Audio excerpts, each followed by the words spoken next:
I remember when my dad died, it was in December and mid-December, and I was working as a software consultant, a senior software consultant for Deloitte. And we were working on a very big project, which was to integrate DocuSign, electronic signing, into the platform so that some of the biggest clients we had could use the platform and would probably then sign more business with us. It was a really important project for the client I was working for, and it was something that we had promised to deliver in the January. I'd been working on DocuSign, I'd been leading that work stream, and my dad went into hospital for what we thought was going to be quite a routine operation on the Monday. And later that afternoon, I get a phone call from my dad to say it didn't go to plan.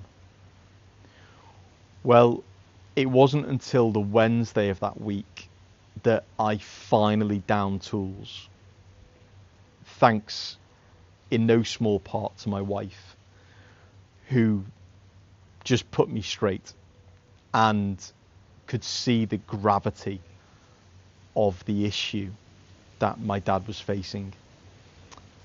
Whether maybe I was denying how critical it was, maybe I didn't want to admit that, so maybe there was denial there. But for whatever reason it was, I felt so critical to the DocuSign project that I couldn't imagine stepping away from it. And that sounds quite incredible, doesn't it? You know, to say that when now in retrospect, in hindsight, my dad went on to die. He died on the Friday of that week. And yes, it escalated quickly, as many bad things do in life.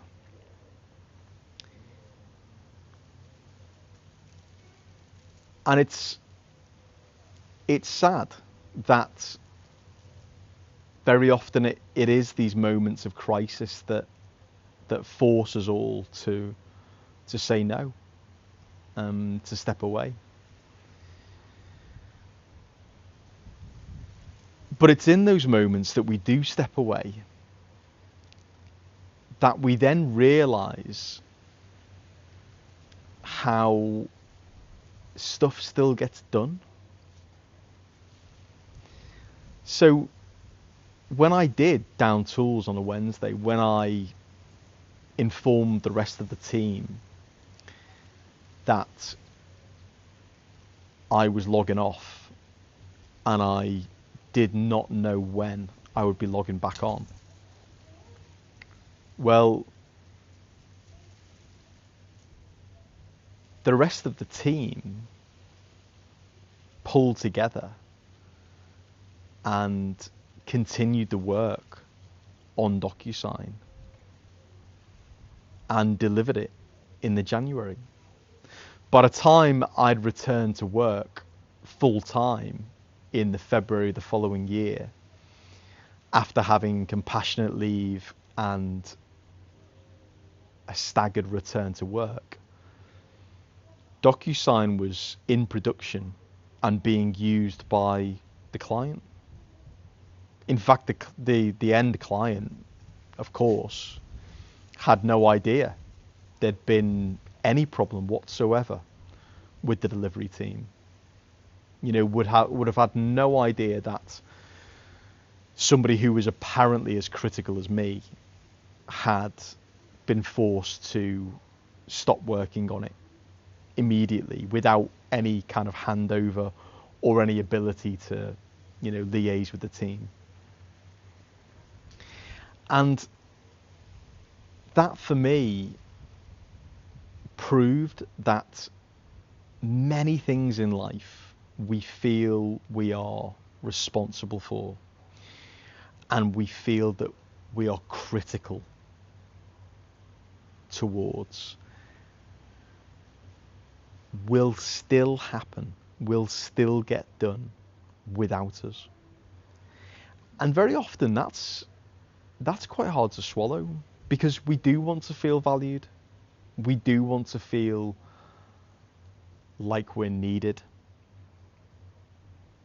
And at the moment, certainly, I think with the instability in the world, both economically and technologically, I think it would bring us a lot of comfort to consider that we were critical and needed and valuable to our work, or to anything for that matter. But actually, I think for our own capacity, for our own mental health,